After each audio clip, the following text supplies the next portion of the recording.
自然界的健康标志就是各种动植物能在相互制衡中共同发展，但是，一旦有外来物种入侵，这种生态平衡就会被打破，从而引发不可遏制的生态灾难。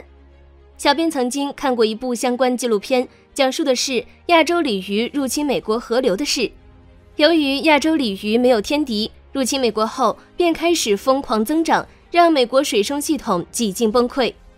每当有船只驶过，一条条肥硕的亚洲鲤鱼就扑扑腾腾迎面而来，甚至能将人砸个半晕。因此，亚洲鲤鱼被美国官方列为最危险的外来鱼种，甚至出动军队捕杀。但在中国，鲤鱼却是餐桌上的常见菜。同样是在美国，几乎无所不吃的美洲牛蛙成了美国人的心腹大患。但在中国，美洲牛蛙却创造了上千亿的产值。大家好，欢迎来到星球热点。国家大事从不缺席，舆论场中抽丝剥茧，聚焦独家中国资讯。点赞加关注，带你用不一样的视角读懂中国故事。要说近几年持续火爆的养殖品种，牛蛙必占有一席之地。牛蛙繁殖快，产量高，若管理得当，养殖效益非常可观，也因此吸引无数养殖从业者竞折腰。目前，全国牛蛙年产量约60万吨，牛蛙全产业链产值600亿至800亿元，是继小龙虾之后下一个1000亿元产值的国民网红水产品。牛蛙产业不断壮大，同时也推动着牛蛙生产与消费在全国遍地开花。2022年就有业内专家预估，目前牛蛙餐饮市场规模已达1000亿。未来伴随各大牛蛙餐饮品牌的壮大，势必也将推动着牛蛙餐饮市场的壮大，突破1000亿，对牛蛙餐饮市场而言或许并不遥远。小编查了下国内各网购平台，牛蛙肉一斤在15元左右，特大只牛蛙能卖到20元一斤。随着步入夏季，需求增加，牛蛙价格还有进一步走高可能。有观众可能会说，网购平台是零售价格，批发价达不到这么高。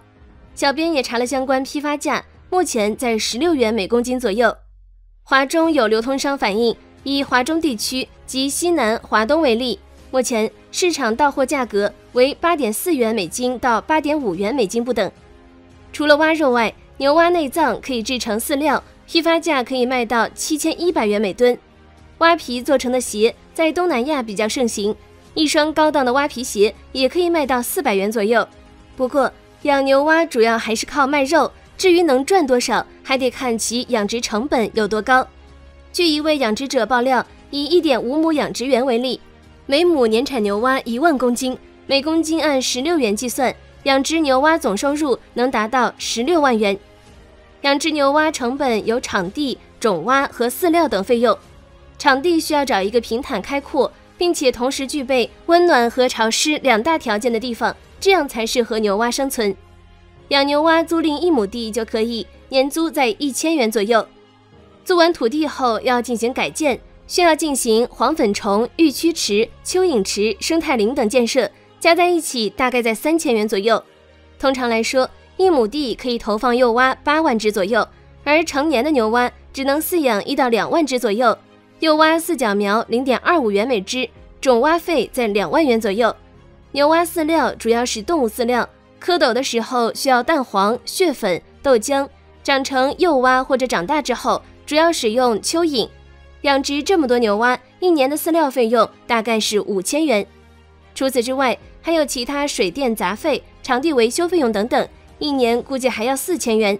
总成本核算下来，第一年至少要投入3.3万元的养殖费用，第二年还要投入1万元的养殖费用，养殖2年，成本在4.3万元左右。亩产16万元，收入减去4.3万的成本，每亩养殖牛蛙利润在11.7万元左右。养殖的牛蛙主要品种就是美洲水蛙，除此之外，还有泰国虎纹蛙和非洲牛蛙2种体型偏大的蛙类可以养殖。牛蛙从蝌蚪到幼蛙一般需要70天左右，如果饵料充足，半年幼蛙就可以长到12厘米，体重达到250克。再经过半年养殖，牛蛙体重可以达到500克左右。进入成蛙阶段后，其生长速度就很快了，平均每月能增加50克，再养殖5个月就可以作为商品进行出售了。牛蛙的繁殖力惊人，每年可产卵6到7次，一次可产5000至8000粒。因此，养殖周期越长，成本越低，利润也就越高。所以，国内不管是从事牛蛙养殖业还是餐饮业，基本都能赚到钱。但这玩意儿却让老外很头疼。美洲牛蛙指的是一种原产于美国东部的一种牛蛙，当地的一些美国人喜欢用它们作为诱饵，去捕猎一些大型食肉鱼类。后来，牛蛙入侵了美国的其他城市，成为了美国人的心腹大患。牛蛙的特定就是体型巨大，声音如牛，它们可以轻松长到15厘米的长度，1.5千克的重量，相当于一只鸽子的大小。在条件合适的情况下，甚至可以长到30厘米以上，5至6千克的体重，相当于一只母鸡。生物入侵的原因大多相同，由于人为元素，牛蛙从原栖息地入侵到了美国的每一个州。从2010年至2013年，蒙大拿州牛蛙繁殖地的数目几乎增长了3倍，达到45个之多。研究人员在那里发现了很多长达30厘米的牛蛙。我们日常所熟知的青蛙，吃苍蝇、蚊子等昆虫，是农业生产中深受喜爱的益虫。当青蛙数量较多时，说明今年粮食丰收有望。著名诗句“稻花香里说丰年，听取蛙声一片”就是在歌颂它们。但是牛蛙就完全不一样了。美国牛蛙有蛙界暴龙之称，因为它们实在是太能吃了。从苍蝇、蚊虫到老鼠、麻雀，只要它们的嘴巴能吞下的，都是它们的食物。同类相食也是常事。大蛙会捕食小蛙，青蛙的天敌蛇类，只要体型比不上牛蛙，也会被牛蛙吃掉。一只雌性牛蛙一年可以产下3到5万粒卵，这些卵的孵化率很高，并且从小就显示出了异于常蛙的体型。普通青蛙的蝌蚪只有1厘米左右的大小，牛蛙蝌蚪可以达到5厘米。从蝌蚪时期就可以捕食小鱼小虾。超强的繁殖能力让美国的牛蛙泛滥成灾，一度发展至上百亿只。美洲牛蛙随后又大规模入侵了加拿大。在2011年，加拿大发生了牛蛙最大规模的一次暴增，几乎各个湖泊、沼泽、水潭都有它们的身影。当地政府不得不重金悬赏来捕杀它们。虽然人们捕杀有钱拿，热情高涨，但是收效却并不明显。因为当地人不吃牛蛙，仅仅靠悬赏能处理掉的牛蛙实在有限。在1968年，一些法国人从美国引进一批牛蛙，在这里他们没有天敌，很快就占领了当地的池塘，入侵了周围的湖泊、湿地等。在随后几十年的时间里，美国牛蛙消灭了无数法国土产青蛙、鱼、蜥蜴，甚至小鸟，导致当地生态环境遭到严重破坏，法国人民感到苦不堪言。除此之外，它们还可能将疾病传播给本地两栖动物，尤其是胡菌病，而这种疾病被认为是两栖动物灭绝的主要原因。但等法国人意识到这一切的时候，为时已晚。2022年，在法国中央卢瓦尔河谷大区的索洛涅林地发现了牛蛙，最年长的老蛙已经有10岁了。目前，牛蛙占据了法国西南部，也是欧洲第2大牛蛙栖息地。为了打败牛蛙，法国人也一直在努力。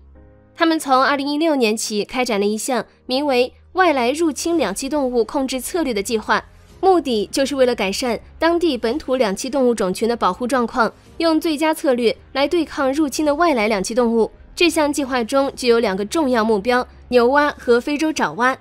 这些年来，他们也研究出了几种管理方法，诱捕、昼夜射击、销毁卵、清空池塘等等。还会在繁殖季节播放牛蛙喜欢的歌曲，以改善个体的位置并提高捕获率，可以说是无所不用其极。但讲真，为什么要整这么多花样？小编觉得借给老外一个中国厨子就能解决这些难题。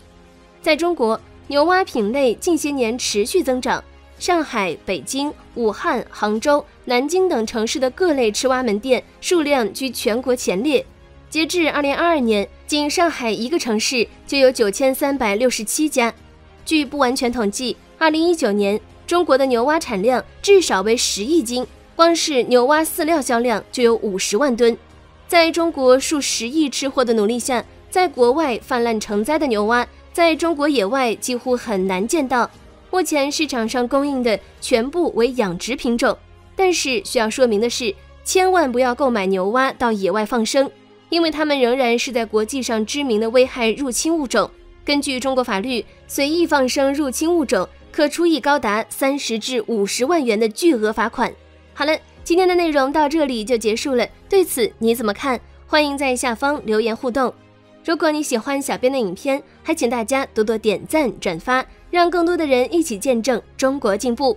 关注我的频道，这样既能回顾往期视频，又不会错过之后的精彩内容。